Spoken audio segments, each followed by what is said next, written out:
Hello, all you awesome people. Welcome back to the channel. With me, as always, Geek Viz Hoove, and we are coming at you today with the little mini movie news, little mini preview here on today, August 3rd, 2026. It's a Monday, and I'm mostly here to talk about because we got some big news coming out of the box office this weekend.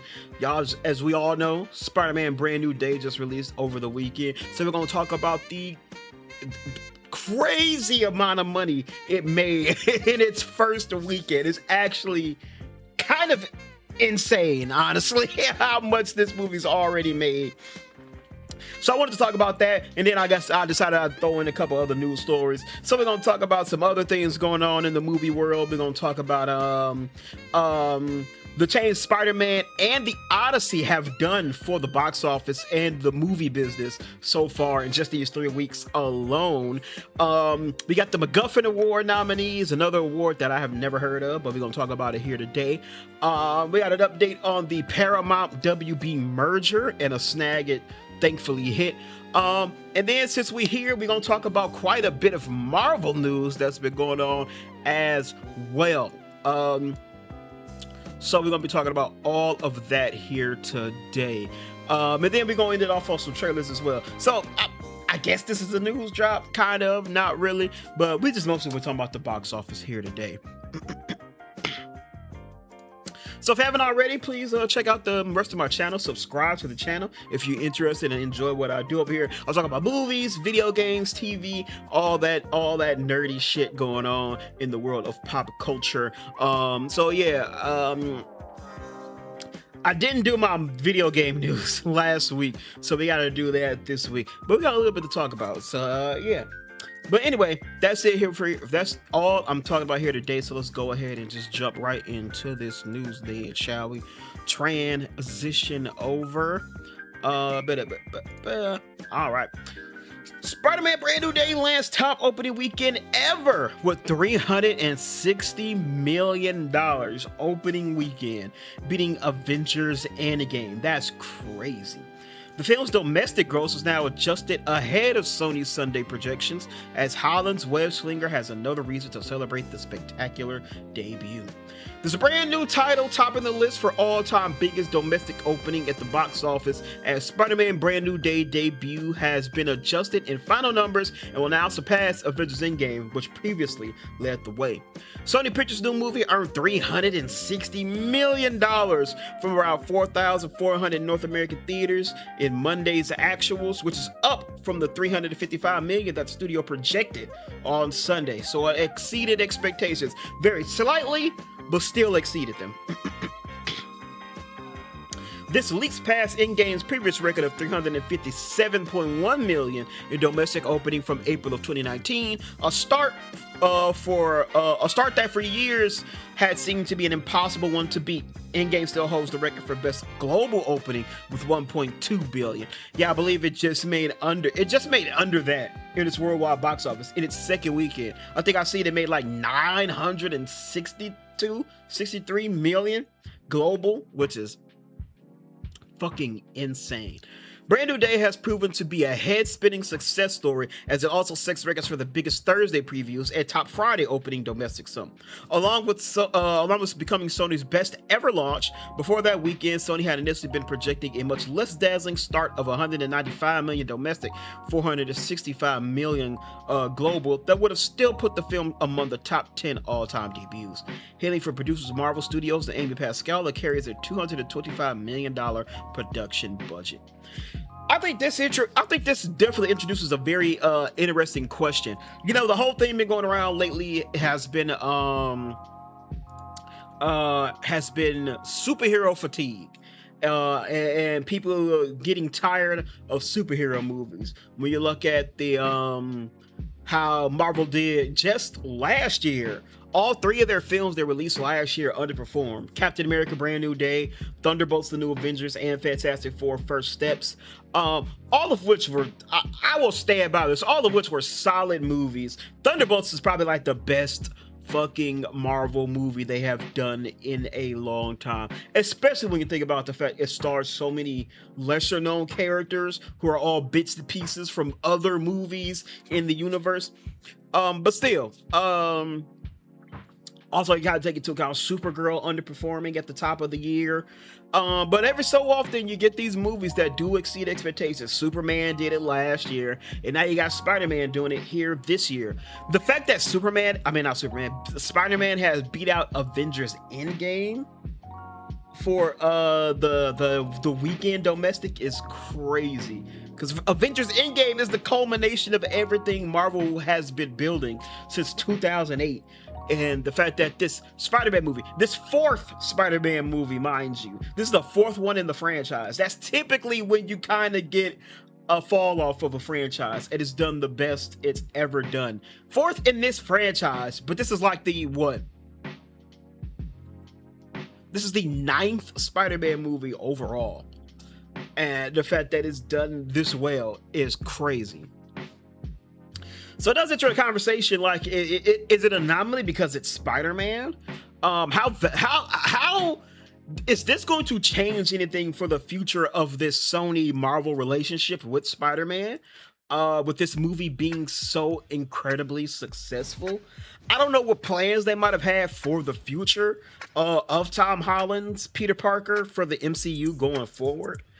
But you gotta think this may be kind of, I don't know, maybe kind of more flags that maybe they have him stick around a little bit longer. I think it would be cool as fuck if they have him sort of like being like the epicenter of the Marvel universe going forward. Of course, it's not seem like that's clearly about to be the X-Men going forward, but still.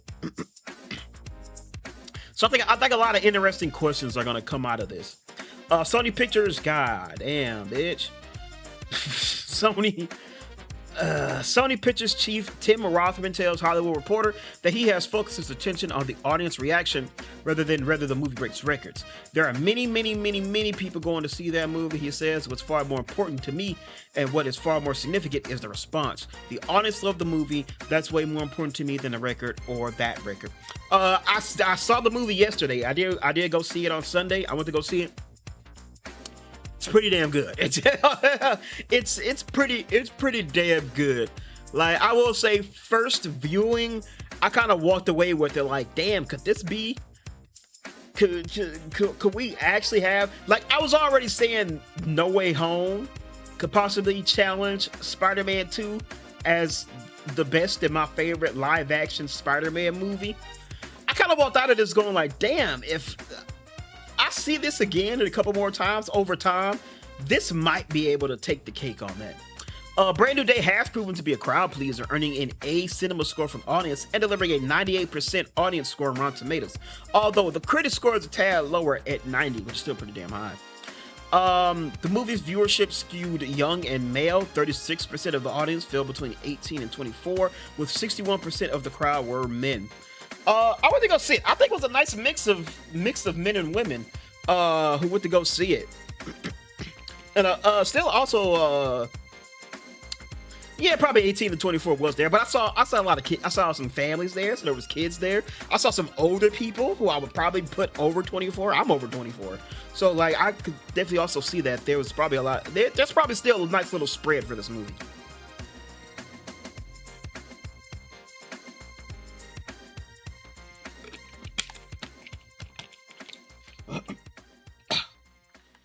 But this was the craziest. This was the biggest thing for me right here. In wake of this breathtaking success, IMAX has changed course and announced Monday that it will split screens with Brand New Day and The Odyssey. Spidey gives Marvel Studios new momentum ahead of this December's release of Doomsday, which will not screen on IMAX when it debuts. So yeah, if y'all didn't know, you probably know if you saw it, Spider-Man was just being played on just the regular screens, maybe some more special screens, but it definitely wasn't played in the IMAX screens. The Odyssey still had locked on the IMAX screens, because it's only in its third weekend so far.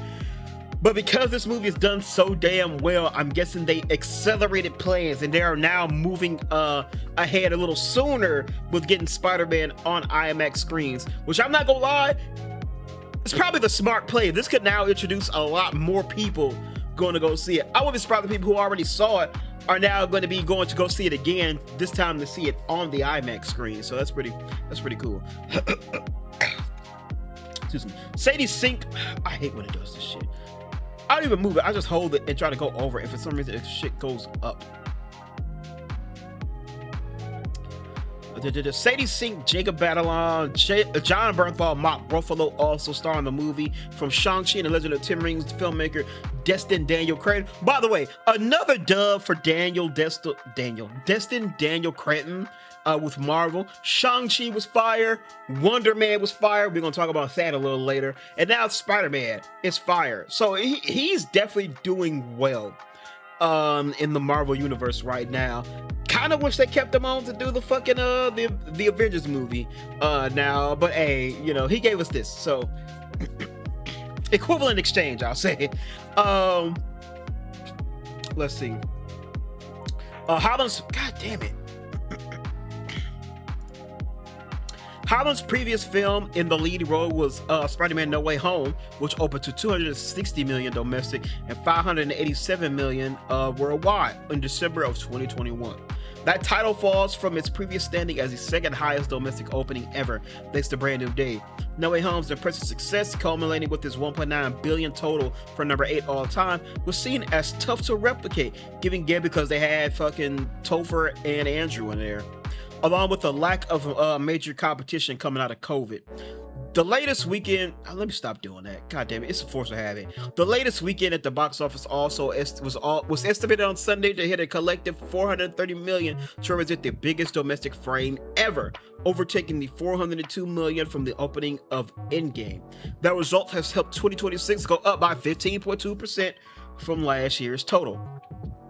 So here's our record. Number 1, of course, Spider-Man Brand New Day. Like I said, $360 million. It grossed over North American weekend. Number 2 was The Odyssey. That brought in another $51 million. It is currently at $395 million. It's probably going to cross the $400 million mark. Toy Story 5 was in third, $6 million. That's currently up to $461 million. Monsters and Minions, number 4, that brought in $5,800,000. That is crossed up to $168 million. Moana at number 5 with $5,300,000. Hadestown the Musical still in the top 10, number 6 at $2 million. The Invite, okay, in the top 10, number 7 with $1,244,000. I Want Your Sex, $600,000. Number 9, Young Washington with $477,000. That's currently goes $46 million. Oh, this shit just came out. Only came out in 700 theaters though, so hey, it's not bad. The Invite's up to 22, and Hadestown is up to 18 million. Obsession still in the top 10. It brought in $470,000. It currently sits at $262 million worldwide. Then you got Backrooms, Disclosure Day, Mary Oliver, The Samurai and the Prisoner. I have no idea what that is. Her Private Hell, Sheep in the Box. Ain't that movie with Neon Radiant? Yeah, I think that's that movie with the old girl from Yellow Jackets and that one movie with the AI. Mando, Grogu 17. So there you go. So there is your box office for this weekend. But yeah, as they said, this makes for the biggest domestic frame ever. And yeah, it sure is, as Spider-Man Brand New Day and The Odyssey power the biggest collective weekend in box office history with $430 million. It's a powerful 1-2 punch. Spider-Man The Odyssey has fueled the biggest collective. Prior to this, the top 3 weekends were led by 2019's Endgame, 2018's Infinity War, and 2015's The Star Wars The Force Awakens. All big major tentpole movies with big franchises. It's a particularly exciting benchmark for the recently married Tom Holland and Zendaya, who star in Brand New Day and The Odyssey. That's true. We have conquered a box office milestone that seemed forever out of reach, says Paul, I'm just calling him Paul D. Rentrack said in Marketplace, this is now only the second $400 million plus weekend in box office history. Brand New Day is the 4th comic book adventure starring Holland as the web-slinging hero, exploded with a $355 million. We now know that it's actually more than that now. Ranking as the second biggest opening of all time, as well as the second movie in history to cross $300 million in a single weekend. However, Spider-Man couldn't have powered the overall weekend record alone. The Odyssey remained a force in its third frame with 51 million, a remarkable haul given the all-out frenzy around Peter Parker. Holdovers like Toy Story 5 and Moana and Universal's Monsters and Minions also contributed to the fun. Quote, the combination of Spider-Man and the Odyssey, a legacy superhero sequel and an original big production, is taking the box office to new highs by a comfortable margin, says David A. Gross. These numbers are stunning. So we already know that. Yeah, 98. The Odyssey continues to shatter expectations too. Christopher Nolan's Greek epic has generated a remarkable 911 million worldwide after 3 weekends. Definitely gonna cross over to $1 billion. It's poised to imminently cross $1 billion mark, underscoring Nolan's ability to transform his movies into cultural events. The Odyssey will also soon surpass Dark Knight and 2012's Dark Knight Rises as the director's highest grossing film of all time. Not bad for an adaptation of a nearly 3,000-year-old poem. So there you go. Them Tom Holland stocks is up, right? Them Tom Holland stocks is up right now. They really, really are. He starred in the 2 biggest fucking movies in this weekend to help fucking, you can basically say Tom Holland has made the biggest box office opening in history with the Odyssey of Spider-Man. So that's kind of crazy. Zendaya helped too. Yeah, so there you go. All right, so that is our big box office movie news. Let's get into some other things real quick. This is a little old, but I want to put it on here anyway. Paramount agrees to not close the WB Discovery transaction until next year or until the lawsuit merits are resolved. So they're not going to do this until next year. So it's not going to happen until June 1st, 2027, or shortly after the merits of the lawsuits brought by state attorney generals and the Writers Guild are resolved. The agreement is an extraordinary new development in the merger transaction, which has won regulatory approval from the federal government and European regulators. After a court filing spelling out the agreement came out during the last hour of trading on Wall Street, shares of Paramount added to what was already a lackluster day. They fell 3.3% on the day to finish at 8.21 after touching a 52-week low.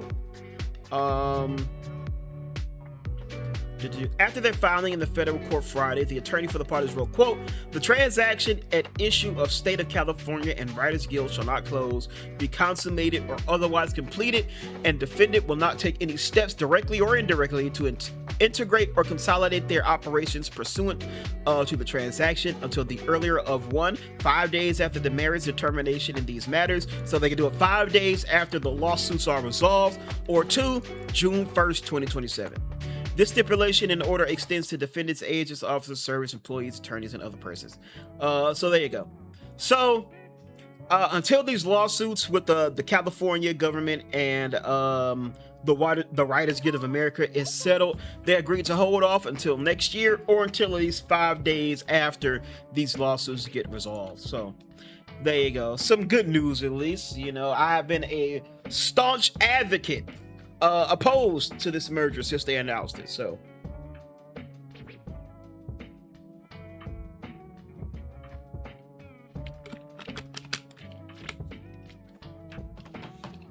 because you know we on war fuck WB over here. All right, next up, Property Masters Guild sets up the nominees for the 2026 MacGuffin Awards.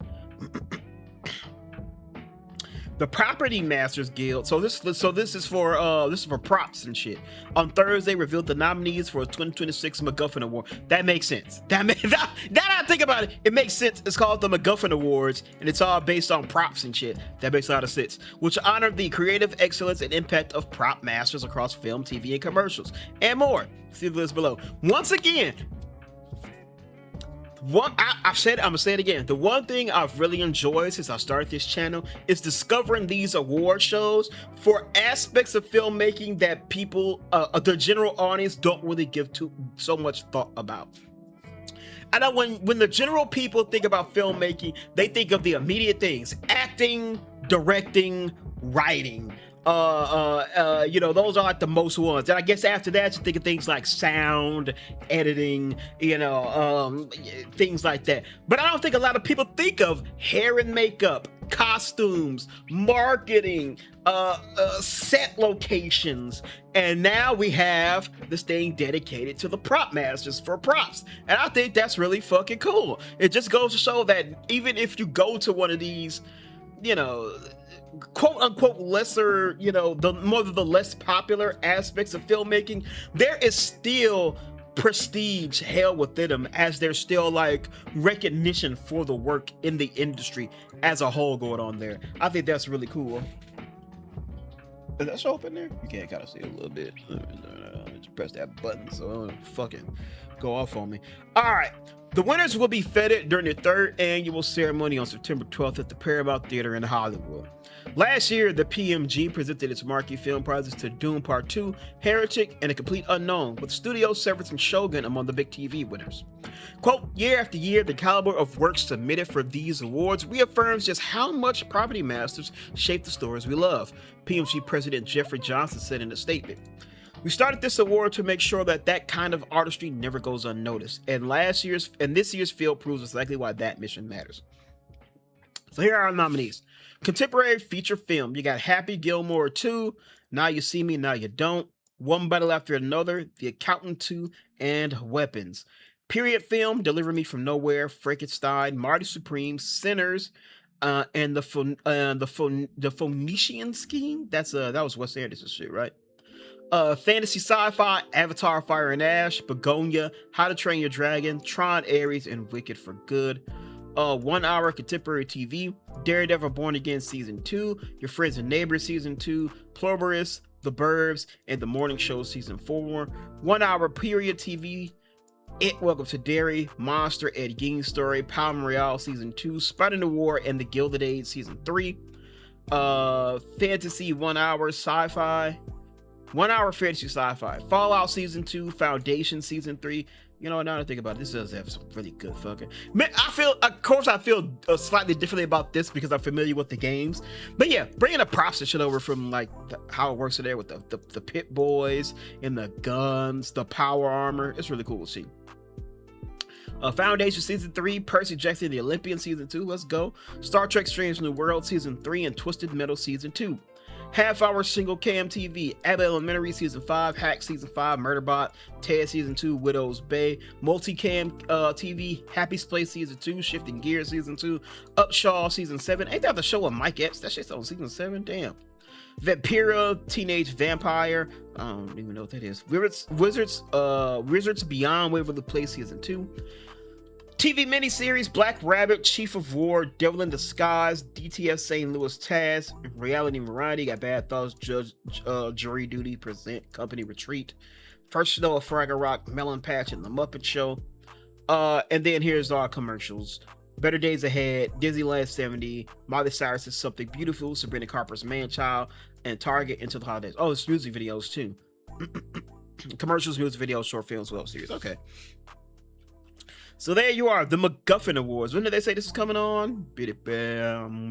September 12th. So it's not too long away. Let me make sure I make a note of that so I can know on the 12th that is happening.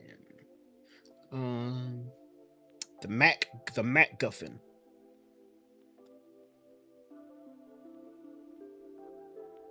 September 12th. That's like 2 days before the primetime Emmys. All right, so there you go for the MacGuffin Awards. That's really cool. All right, now we got a lot of fucking Marvel news to talk about. I'm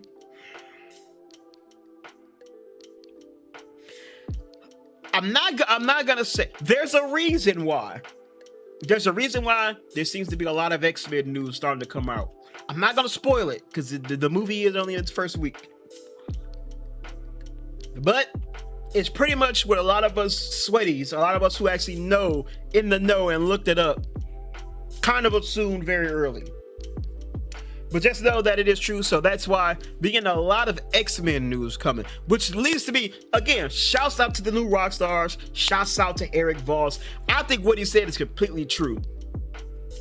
I'm gonna say that for the end though. Let's do that first. First off, Samara Weaving is in talks to play Emma Frost in the X-Men movies.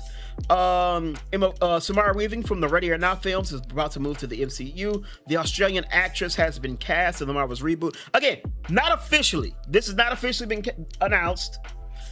I never like when people say they have been cast and it's not official. So in order for clarity's sake, so nobody comes to this shit and say motherfucking Geek Vids, who told me Samara Weaving was Emma Frost? She is in talks to play Emma Frost. Nothing is official yet. We don't know. Granted, these insiders might know, but of course everything right now is just he say, she say, rumors and conjecture. So for right now, she is in talks to play Emma Frost in the X-Men movie. Emma Frost in the comics lore has moved from supervillain to superhero over the course of the mutant's long run in print. Telepathy is her jam. A rep for Weaving declined to comment, and a rep for Marvel did not request comments. Of course, casting news comes after the big Hall H presentation at Comic-Con. They talk about David Johnson. By the way, his name is Johnson. I was saying Johnson. It's actually John's son, like possessions. John's son, like Thor. Thor's last name. Thor's last name is Odin's son, so maybe his dad's name is John. David John's son.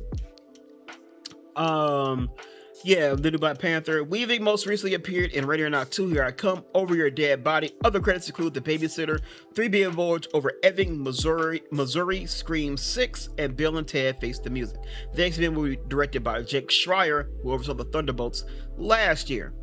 Speaking of Jake Schreier, what the fuck? All my shit is all out of whack. Speaking of Jake Schreier, he's also been meeting and talking to somebody. It seems that Obsession breakout indie Navarrete, is that how you say her name? Confirms that she has met with X-Men director and shares her dream Marvel role. Indy Navarrete may be suiting up to play an iconic superhero. The breakout star of Obsession confirmed that she had a meeting with Jake Schreier, Thunderbolts filmmaker who was directing the upcoming X-Men movie. Quote, I've been taking a lot of meetings since Obsession has come out, and that's been really nice because you get to meet people and you get to ask questions. By the way, I'm gonna continue this from a point I made last time where I talked about the makeup artist from Obsession, who was kind of on the internet complaining how much she actually made from this movie. That was a small ass independent indie small budget movie. She complained how much she was paid, which you get paid before any kind of residuals come in. This is how you handle it. You use the fact that the movie was a massive success to now broaden your fucking clientele to go work on other things, and now you charge more, and now you can control a bit more about what you make now. So she's doing it well. Navarrete told Variety, and I thought that he brought up the Thunderbolts. What I used to love about Marvel, it was character driven, and so the whole thing in our meeting, I couldn't stop yapping about how much I appreciated what he had brought to Marvel. The actress stopped short of confirming whether or not she and Schreier had discussed a specific role for her to play in an X-Men movie. Quote, that's the luxury that I have right now, meeting all of those different kinds of people, and not all of them turn into projects, she explained. I just really want to work with you, and I've seen this project of yours, and this, and this, and this, so I really wanted to congratulate him on bringing my favorite thing of Thunderbolts. He's a very sweet person. She has, however, discussed who she would like to play. If you couldn't guess from the image, she said Mystique. Mystique has always been super cool. She said when asked about her dream of role, growing up, I remember watching the behind-the-scenes process of all that prosthetics, and that was super cool for me. I always watched the behind-the-scenes stuff a lot. Pirates of the Caribbean, I remember, it was a big thing, and I would watch the BTS X-Men, the prosthetics. I just find that fascinating. So there you go. She's been meeting with him. She announced that she liked to play Mystique.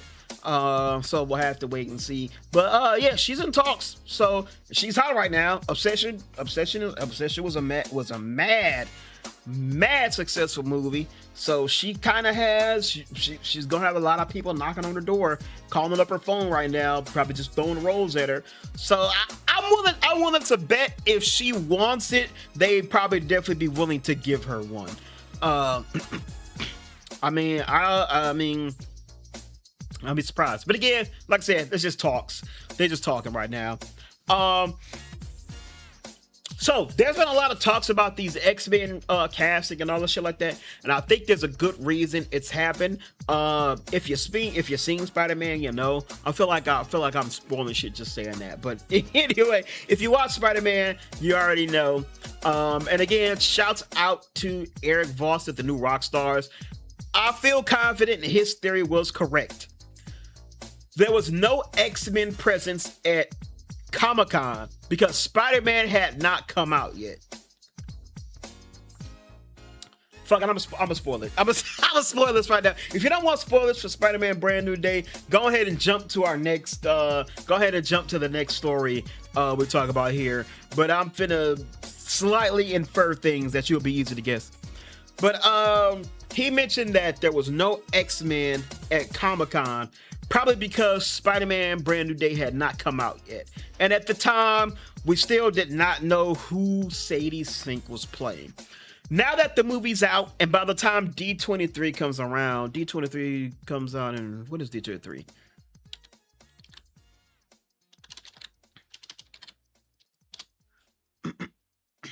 The 14th through the 16th. That's in like what? That's next weekend. That's next Friday. So by the time it comes out, Spider-Man will have been going into its third week in theaters. So I feel like they'd definitely be willing to talk about more shit then. But yeah. Now that Spider-Man's out, and it had been out for nearly 3 weeks by the time D23 rolls around, the secret about who Sadie Sink was playing will be out already. It'll be out there. So I feel like he was right that they didn't do anything at Comic-Con because they didn't want to confirm anything before Spider-Man came out. Now that Spider-Man's out, and we know that, again, spoiler, I'm finna say it, so skip ahead to the next story if you want to avoid spoilers again. But now that we know Sadie Sink is playing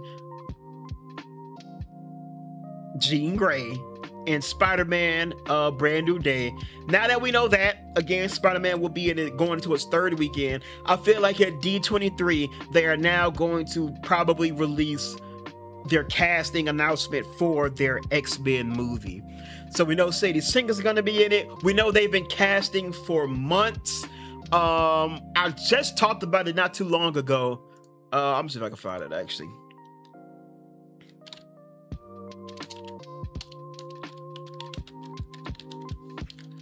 There was some shit a while ago. We talked about it.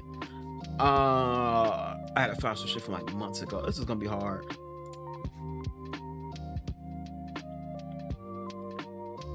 That's the one thing about trying to find old fucking news. You fucking all that shit is just all over the place. God damn it. Okay, here's one. Yeah. Okay, here we go. We found some of them. So there was the rumors that Charles Melton was linked to Beast a while back. There's rumors Kaylee Spanning was attached to Rogue a while back. Yeah, there's like Odessa Zion and Martin Qualley have all kind of been mentioned for stuff. They mentioned Indy Neverett again right there. Yeah, Kaylee Spanning was in talks. There's also talk about the actor who was in talks or who was probably like in the running for Cyclops too. So they've been casting for a few months now. So they might have the stars locked by then, so they could make an announcement. So we've heard Rogue, Cyclops, so we know G. We've heard Cyclops, Rogue, and now we've heard Beast and Emma Frost.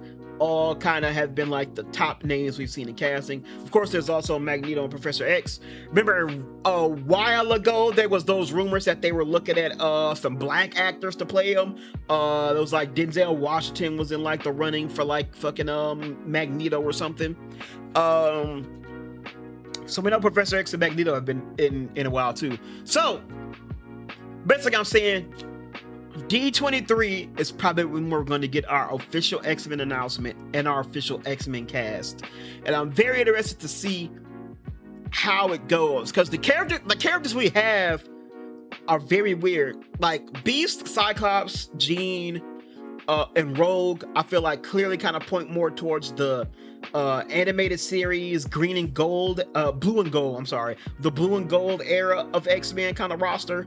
But now that we got Emma Frost, that kind of throws a wrench into it. Either proves one, this roster could be very interesting and be just a mix of different characters that they just want to use, or two, it might just confirm that the Hellfire Club is going to be involved and they could be our villains there.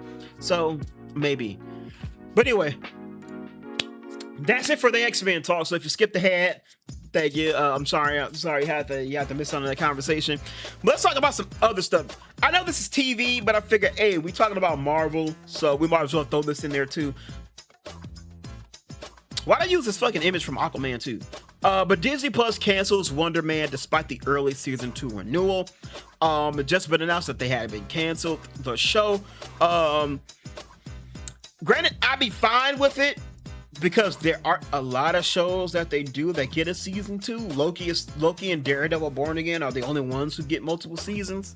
But mostly they've just been doing one-offs, one-shot kind of mini shows.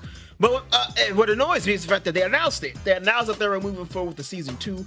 Wonder Man was really fucking good.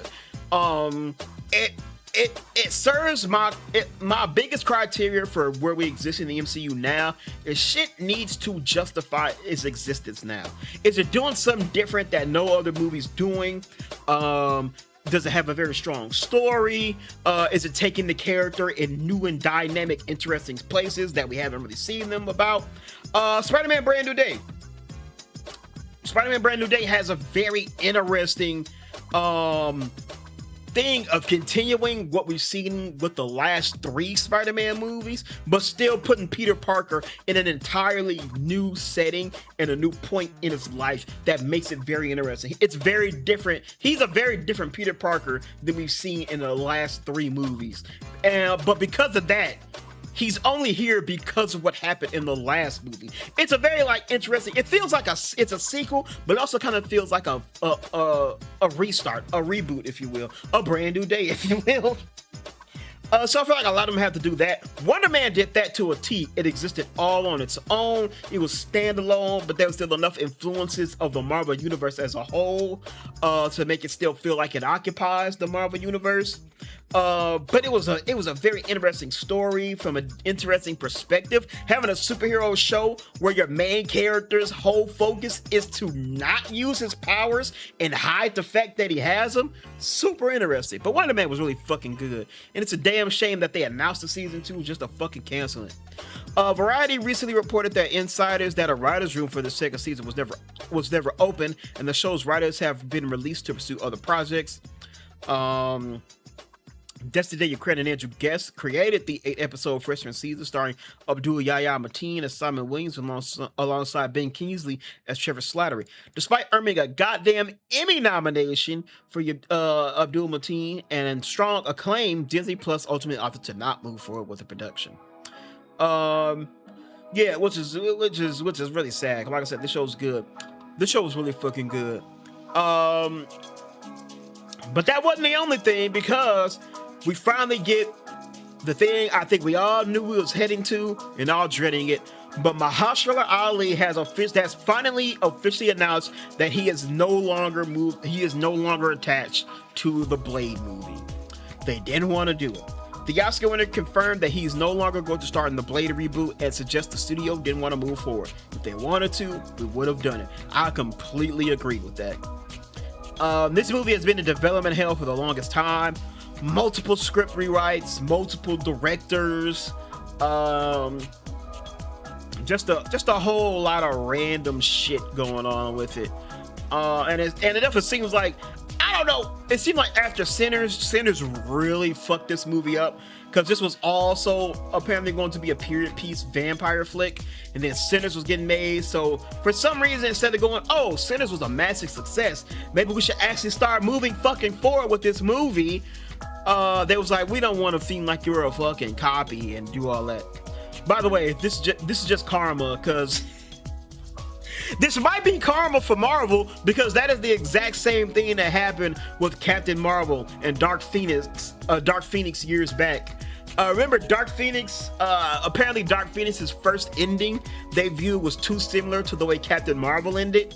So they had to go back and completely redo the ending, which also meant they had to go back and completely redo a bunch of shit in the movie, including like the main villain, and it fucked up a lot of pacing, and it fucked up a lot of the story shit, which ultimately led to Dark Phoenix being a massive flop. So there you go. Mahershala Ali won't be in Blade. The two-time Oscar winner confirmed to GQ that he won't star in the it's only Hollywood Reporter in the long gestating reboot of the iconic Vampire Slayer, and he firmly suggested Marvel drop the ball. Quote, "I've been doing this professionally for pushing 30 years now, and one thing I've learned is what is for you is for you, and what is not is not." Ali said in a new interview, "For whatever reason, that project is not for me. If they wanted to do it, we would have done it. So I have to move on. Again, you and me under contract, they have billions of dollars. If they wanted to do the movie, we would have done the movie. So we're not doing the movie. But I feel ready to move on from the Blade questions. Those questions are for them. They didn't want to do it, so they should have that answered." And he is, I ain't gonna lie, he sounds a little pissed. And just reading this quote, sounded like he's a little pissed, but it also probably sounds like he's a bit disappointed too. It sounds like he really wanted to do this fucking movie. And he was like, "I'm ready when it," what's cool to, let me look at his IMDb. Y'all gotta remember too, he's probably passed on a lot of fucking work because he had to stay ready for whenever the fuck this movie was gonna move forward. And knowing it was part of the MCU and a franchise movie, he ain't done too much. Yeah, he's not done a lot. When the fuck was Blade announced?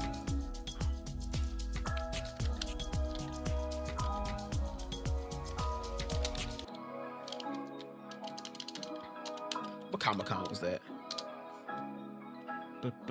2019. So at least it's 2019. So we won't count these because those were probably already lined up. It is 6 episodes on Rami. He voiced 2 episodes of Invincible. That was this, but that wasn't really much there. Swan Song, no, Across the Spider-Verse, he was already attached to that. Leave the World Behind, and then Jurassic World Rebirth. Yeah, so he.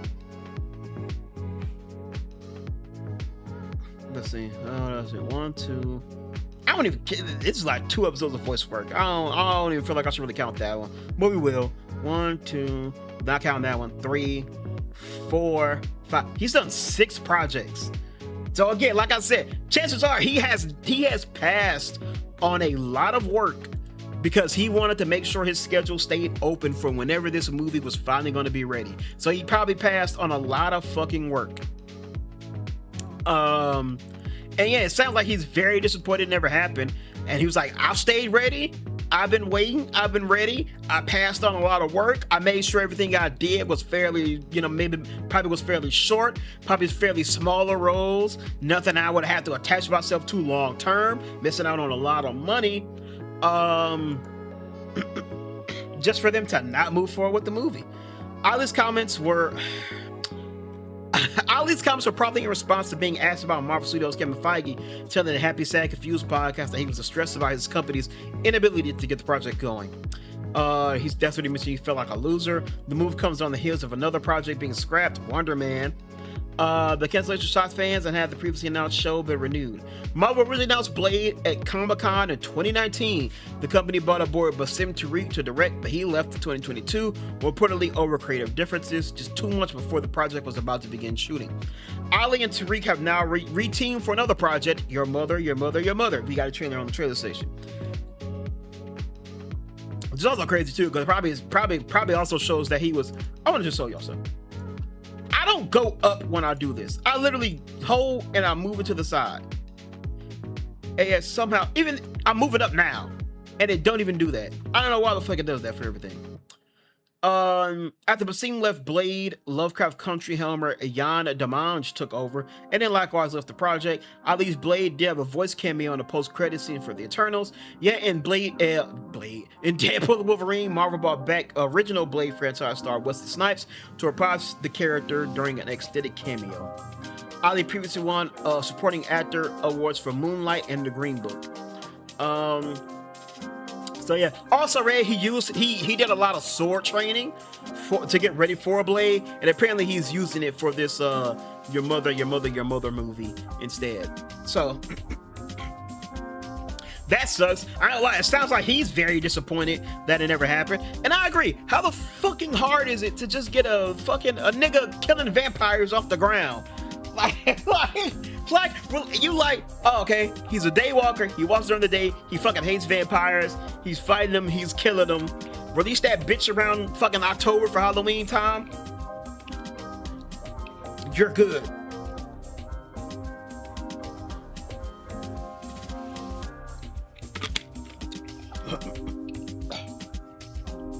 The most disappointing thing was the fact that Mahershala Ali, when he was cast in this, he still is. When he was cast in this, he was like a big fucking name when they first announced this. He was on a roll going right around that time. Yeah, so he had the Green Book, that was huge. Spider-Man, when that first came out, that shit was huge. Hidden Figures, Moonlight was huge. He already was coming off working with them on Luke Cage. They killed him early. I don't fucking know why. But yeah, this was around the time when he was like really on his come up. And so the fact that they never was able to do it is fucking crazy. But yes, with the cancellation of Wonder Man and then Blade not happening, it sparked a very interesting conversation.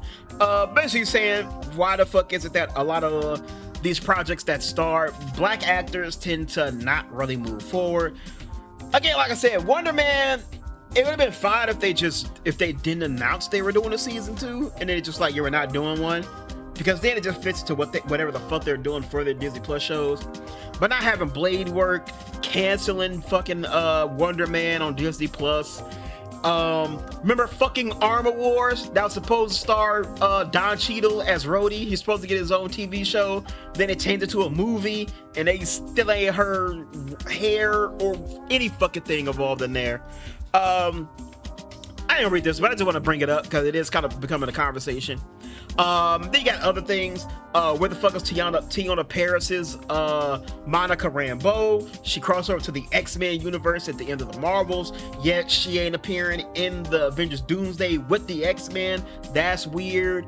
I know a lot of people are sort of feeling a certain way that Steve Rogers is coming back for Doomsday, where they just had, Anthony Mackie, Sam Wilson finally step up into the role of Captain America for Brave New World.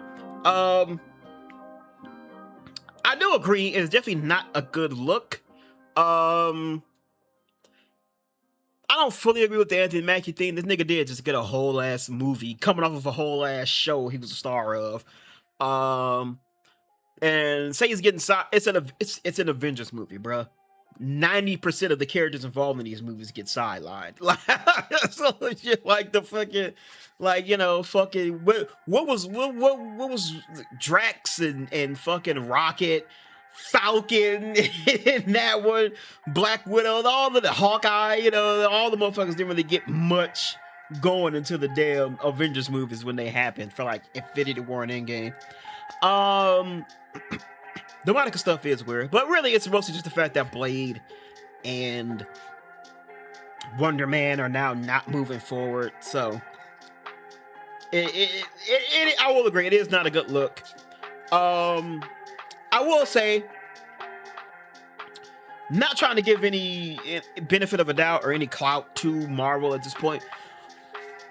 I've been saying this for a while. We are at a strange precipice with Marvel right now. I think we all kind of agree and kind of know that after Secret Wars drops, the entire MCU is going to face some kind of a reboot. We don't know how far, we don't know how much, whether it's a hard or soft reboot pause. We don't really know. But the fact that a lot of these characters are being introduced so soon before that happens, just me personally, I feel like we're just in a weird state where after coming out of Secret Wars, we don't know how the fucking MCU is gonna look coming out of that.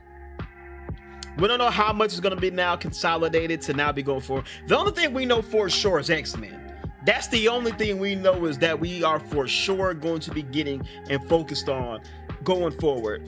The multiverse saga has been such a damn mess that it's so hard to gauge where these characters stand as of right now. So that's just my whole thing. So I'm just like, I don't know, man. We're in such a weird spot. Don't know what the fate and future of these characters is going to be moving forward. Only thing, there's only two things happening between Doomsday and Secret Wars as we stand right now, and that's fucking Born Again Season 3 and Vision Quest. That's all we know so far. So it's a weird spot, but yeah, it's definitely a conversation worth having right now. Two projects starring Black heroes in the MCU. Just recently, just now not moving forward, not happening. Armor Wars never fucking got off the ground. So it is a very interesting thing to sort of, I don't know, to realize. But yeah, but that's it for that. Now we're about to get into some trailers really quick. Starting out with the Mahershala Ali and Basim Tarek movie, Your Mother. What he's used all that sword training for. Here right now. I should read this before. Ain't none here. All right, let's check it out. I see her everywhere. You take her from me, and you expect me to bow down to you. I thought I was your sword. Now I have to feel her shoes. I'm breaking. I'm here for the breast milk. My wife passed away, and Aziza's breastfed, and she's allergic to formula. I'm sorry, but I need a prescription. What are we doing? Gonna get Zizi fed, that's what we doing. Latif, we have a problem. You know what I needed to do? Is your secret weapon? Nah, I just sell oils and perfumes. Don't underestimate Latif. It's time to put down the gun. And use a gun. I went with my own clothes. I see your pay. You gotta tell me what's really going on. I keep a roof over your head, food on the table, and the wolves from the door. You have any idea what it takes to raise 3 kids in this world? Alone. You see all this? Watch it. They were here for you.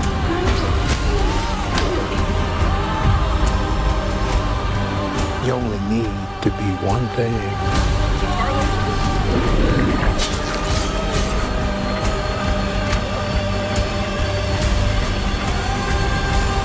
One thing.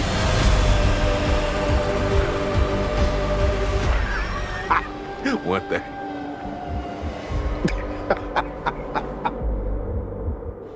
Directed by Basim Tarek. I ain't gonna lie. I feel like we gotta make this movie work to show Marvel where they fucked up at by not having that Blade movie happen with Mahershala Ali, with Basim Tarek.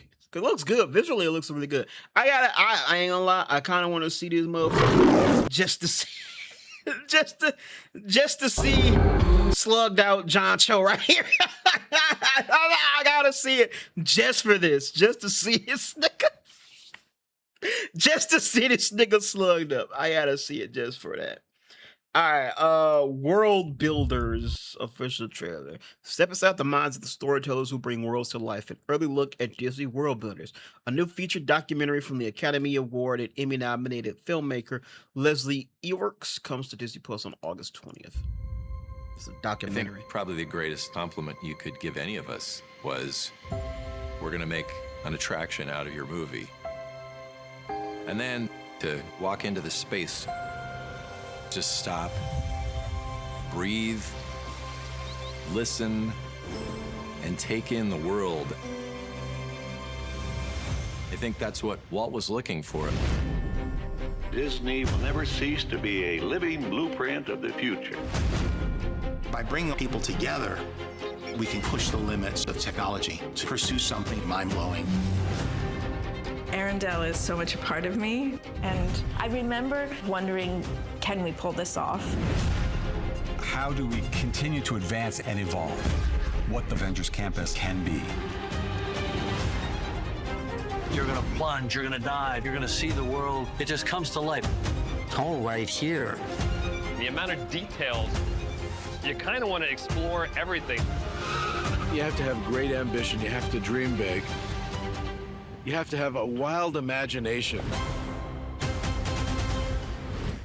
You know, I have, in my 34 years of life, I have never been to Disneyland or Disney World. Never been to any of them. One, too poor. Never could afford it. Never afford the travel, the accommodation, the ticket. Never could afford it. Single mom, 3 kids. Never afford it. Could never afford to go to that shit. Secondly, never been a big Disney guy. So I was never that excited. I mean, I still would have loved to when I was younger. Now 3, I'm too old now. Not too old, but it's like I ain't finna go to that shit as an adult. I'm too old in the sense that 1, now I'm back to the point where now this shit is just too expensive. I don't want to go. I don't want to spend that much money for that shit. And 2, I'm old, so I don't like fucking crowds. So I don't want to go and deal with all the fucking crowds and all the other shit going there. Like, don't get wrong, if I ever won like a fucking free trip or some shit, yeah, I'd go. You know, I don't think I have to pay for is the travel. I'd fucking go. But in terms of like making the decision, if I'm ever, you know, hopefully whenever the economy gets settled up or something or whatnot, that'll maybe a couple years. If I'm lucky enough to have kids, you know, maybe it'd be, you know, something I could do. But for now, no. The Incomer. Morning, Rob. Older, but I didn't watch it. On a remote Scottish Isle, siblings Ilsa and Sandy hunt birds and talk to the mythical beings while fighting off outsiders. Their lives change when Daniel, an awkward and socially inept council official, arrives to evacuate them. We have an uninhabited island that is in actual fact inhabited. We want them gone. I don't do face-to-face. Danny. You do what I say. There was once a brother and a sister. They were very normal. When they were wee, they were told, allow no incomer. Survive. Incomers.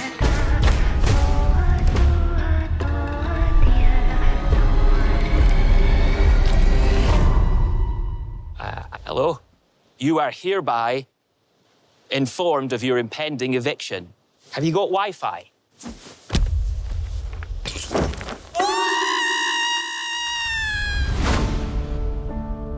Keep away from him. I've been alone on this island for 30 years. What about your parents? Gone when we were wee. Must have been hard, being left so young. You both need to leave. Back on the mainland, your lives would be easier. He's awfully shifty. Full of shiny words. I'm vegan. I don't believe in eating meat. That's right there, look. No, I believe it exists. What about puffins? Do you believe in puffins? Do you believe in fish? I do believe in all of the animals. I just don't believe in eating any of them. The mainlanders, they must adore you. I think some people think I'm a bit of a weirdo. Hey, the sea! This is my friend Daniel! You're an islander now.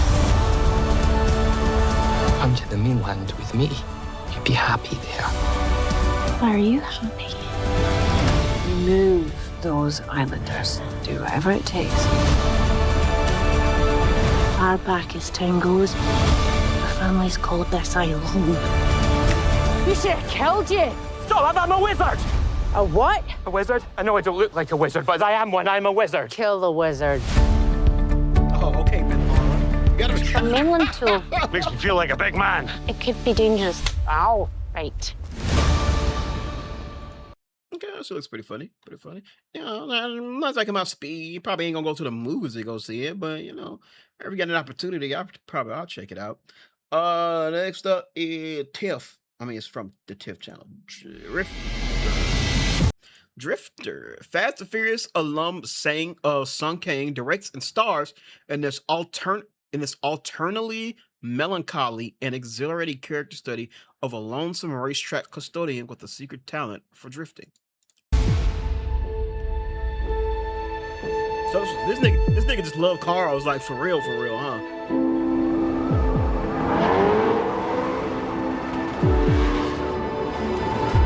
You're a solo act. Always by yourself. Don't let anybody close.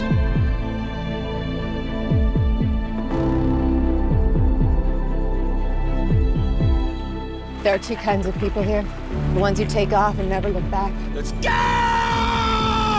Go! Go! And the ones that stick forever.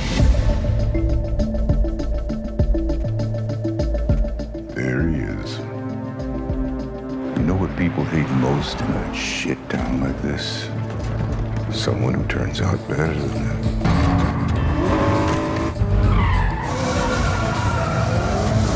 You know he's gonna let you down. He's a lowlife. Hate is noise, disrespect. That's a decision. Tree, what happened? I don't think I have a real chance with this type of guys. What are you talking about? What, you giving up already, huh? This chance you got shouldn't just happen to someone like you. Someone like me?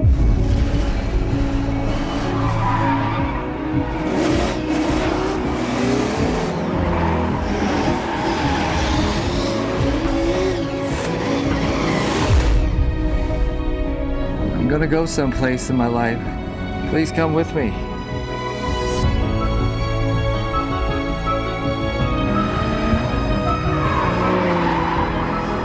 It's not about skill.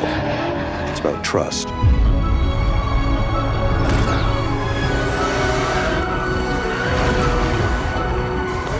Dope ass camera work right there, though.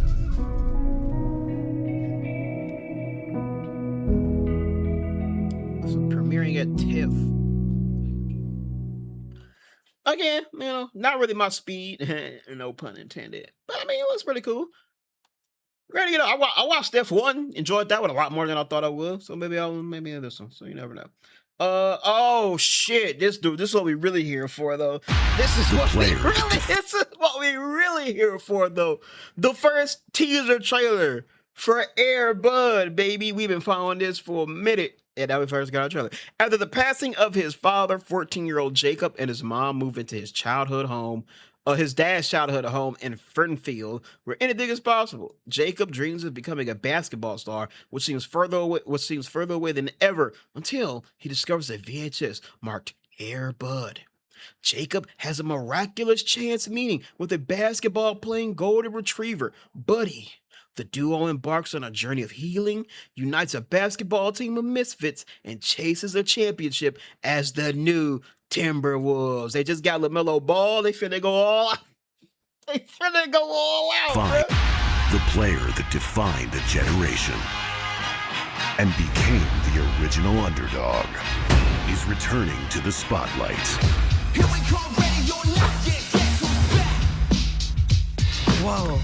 All right, buddy, one-on-one. I was called for a minute, but I'm back, son. Ain't no rules that says a dog can't play basketball.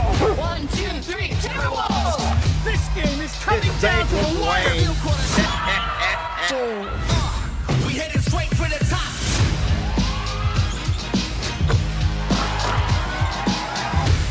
Are you ready for this? Is crazy. Are you ready for the combat? Are you ready? Are you ready?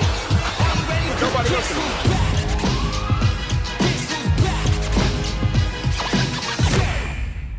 The GOAT, nigga. You know, we gotta look at the comments. I've been believing for 30 years. Everybody will return in Avengers Doomsday.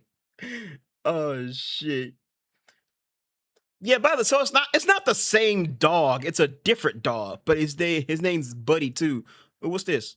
Confinement. It just came out like 2 hours ago. But it's his name is Buddy, but it's not the same Buddy from the original Air Bud, right?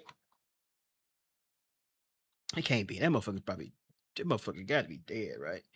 Anyway, all right, but yeah, there you go. Also, I'm just looking because I couldn't really find too many trailers. The Kung Fu Kid.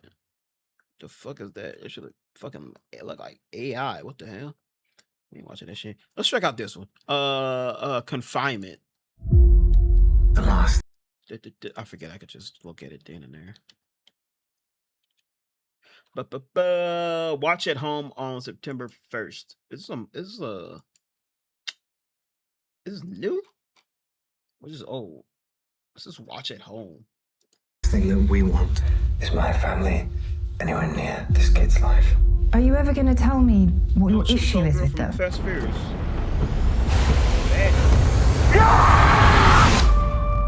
Was the funeral nice? It was a small service, just a few friends. Your family didn't go? My children are all coming to the summer cottage this weekend, and I would love it if you would join us. Cottage? If you say so. You're my brother's pregnant widow. Cadell babies come early, and she does look close. No matter what he told you, Stella, it wasn't all bad. Families are complicated. Listen, when they tell you... Rose? What? It's just a little insect that we're going to drop on your belly, and it'll land on its back or its feet. So one way means a boy, the other means a girl. Which is which?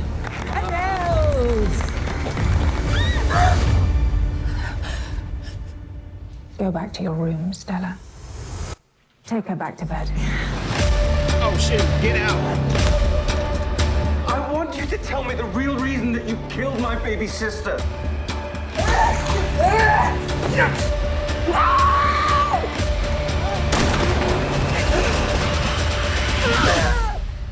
Trust me. We take care of our own. Oh shit, just get out, but with a pregnant woman. Buy or rent. Oh, I was just coming to like fucking home video and shit. Then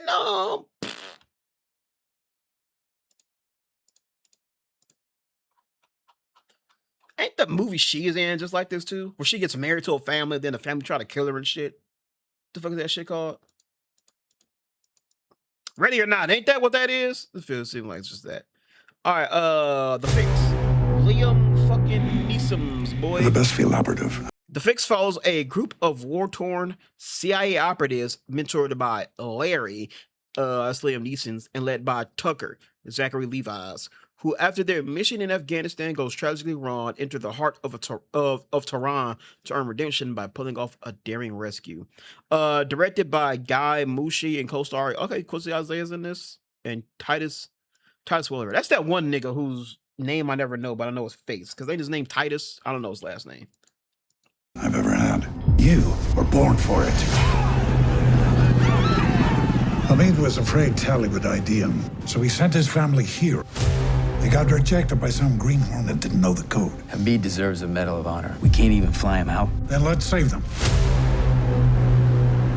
The nest is swarming with flies, count about 30. The package is being moved. That can't happen. Either we open it or no one does. I hate to ask you. Don't do it, boss.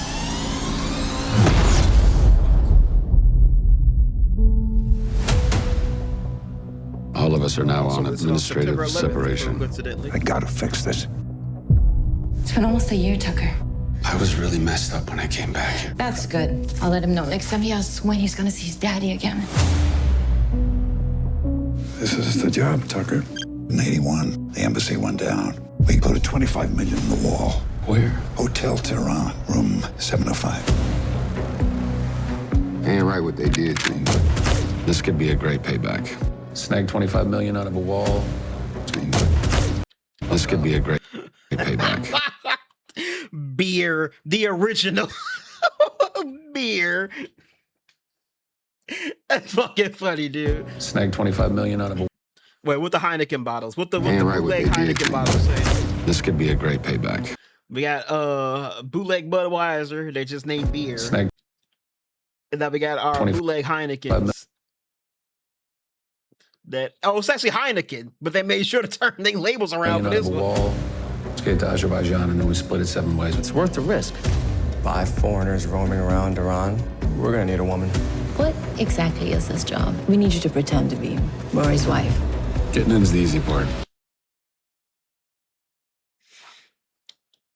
I could be wrong on this, but to my understanding, in places like Iran, I could be wrong. I'm being completely honest with you. I could be wrong. Yeah, I don't know. Like, I don't know how being a woman helps. 5 foreigners roaming around Iran. We're gonna need a woman. What exactly is this job? We need you to pretend to be Rory's gender wife. rights over there still, Getting in's the easy part. It's the getting out the still sword. pretty archaic. This is bad. Like Run for the Hills bad. Saddle up. 3, 2, 1. Do it now. I see it. That's an awfully small bag. Probably not even 25,000. Was there anything else in there? I don't have the money, but I've got something more valuable. You lied to me. May deceive you, son, but I'll never lie to you. What was it all for? You get it at all costs. And you shall know the truth. And the truth shall make you free.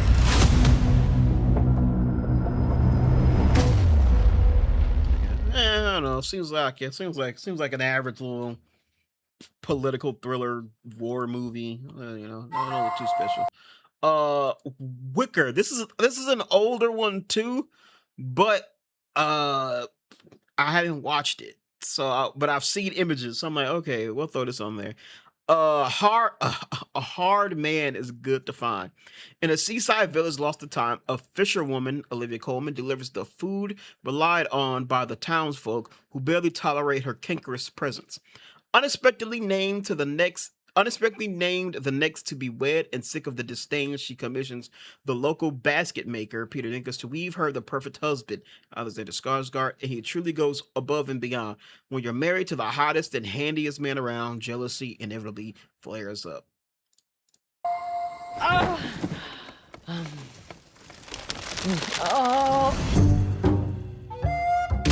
Today's catch. Tench. You needn't yell. We can smell you coming.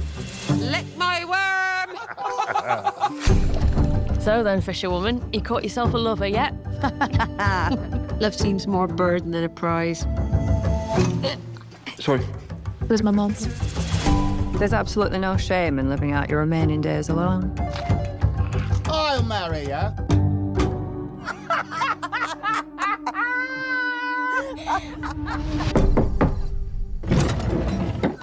Oh.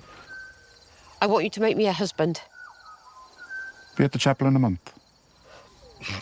Good.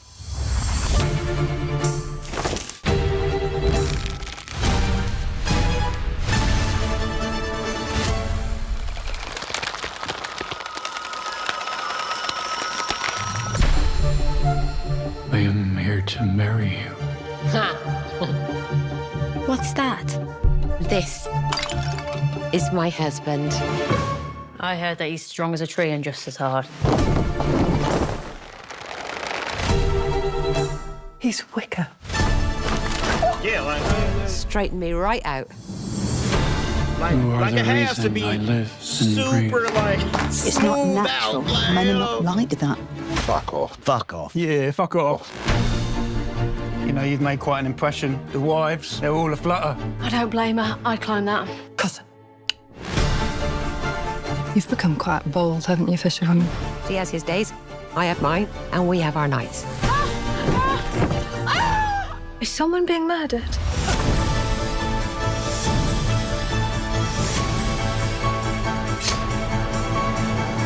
Let's dig in.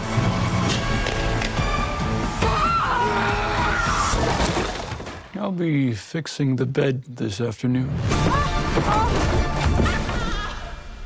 It broke again. You've got some sort of scheme going with the natural world, haven't you? Mother Nature provides, I merely augment. The freak ass. What's going out this year? November 26th. Yeah. Pretty sure some people would be interested in that. Okay, Children of Blood and Bone. Now, I've seen images of this. I didn't think it was coming out this soon. I saw images of this. I was like, oh, that was pretty cool. I thought it was still being shot, so I thought it was still a while away from seeing anything. Then randomly on social media, I came across a story that apparently this is based off a book, apparently, and the author of those books apparently walked away from the production or something, and she's distancing herself from it. I don't look too much into it because I didn't really care. But then I see the trailer was out. I was like, okay, let's watch the trailer for this. From visionary filmmaker Gina Price Bythewood, the story of Orisha comes to life. Watch the first Children of Bone. In the epic fantasy world of Orisha, a young woman goes on a quest to reclaim the magic that was violently stolen from her people. She and her brother ally with the daughter and son of the king to fight back against his brutal rule. Stars Thuso Mebedu, Dame Demetrius, Amanda Steinberg, Tosin Cole, Cynthia Erivo, Lashana Lynch, okay, Zachary Moho, I don't know what it is, Richard Chitwell Ejiofor, okay, Regina King, Idris Elba, Viola Davis, okay. They bought everybody off for this shit, didn't they? All this good energy got you all in your Okay, I don't like this fucking trailer shit. My daughter, you must not be afraid.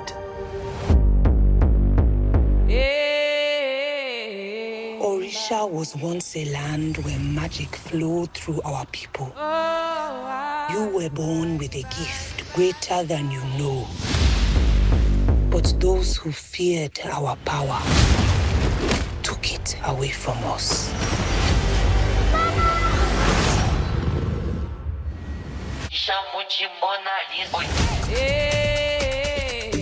I know you miss her. Your powers may be gone, but that does not change who you are. Magic is a festering disease. Purge it! Heed my words. You are the future king. What if that is not the kind of king I want to be? What if that is not the kind of king I want to be? Why did they get this nigga the Killmonger haircut? You know what? Because of that, you know what? I can see this has probably been something that has been gestating, that's been brewing since the fucking first Black Panther movie.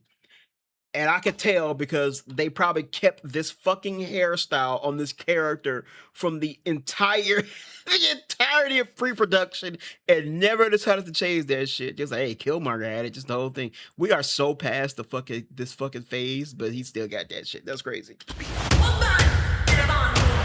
For years, I have trained you.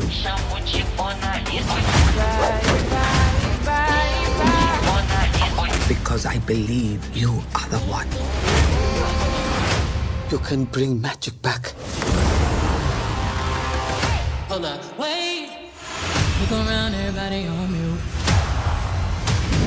Hold up, wait. Look around, it's me and my crew. Big energy, big energy. All this good energy got you all in your feelings. Big energy, big energy.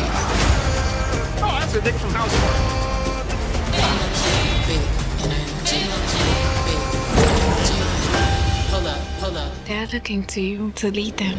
All this good energy got you all in your feelings. Big energy. She has the ability to annihilate us all. Big energy. You have unraveled me.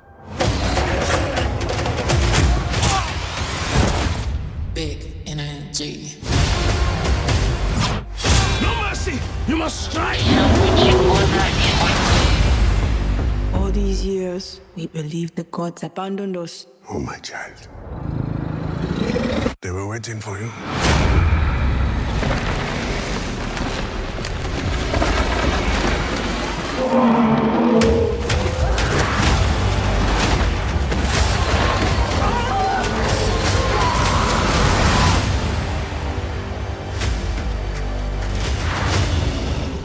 Children of Blood and Bone. Okay, I ain't gonna lie. It looks pretty cool. Looks pretty cool.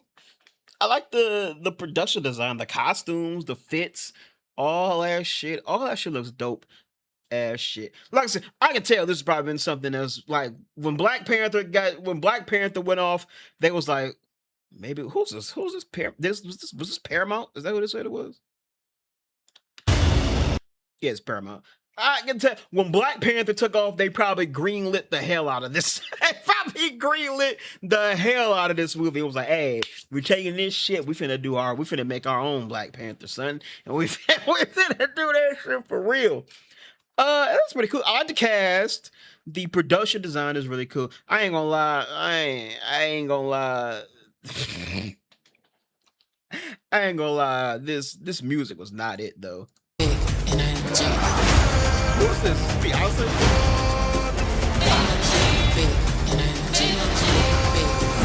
Sound like it, especially when you get to the right here. Look around, everybody on mute.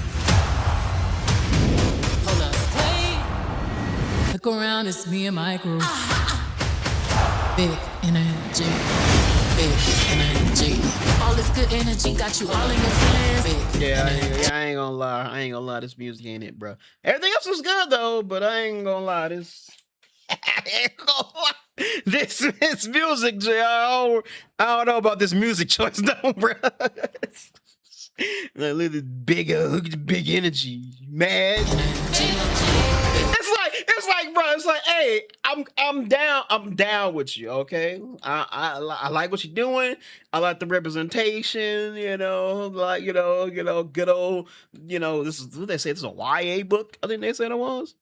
YA, some black fantasy shit going down. I'm all down for that. Back taking place all in the motherland and shit. I'm all down with that. This cool, but you ain't gotta try that hard, bro.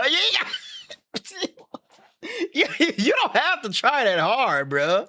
Like, damn. Like, all in your feelings. it's like, oh yeah, we're gonna make a movie with all black people. This is gonna be all rooted in African culture, African fantasy. It's like, oh yeah, it's all black, baby. You got that black energy.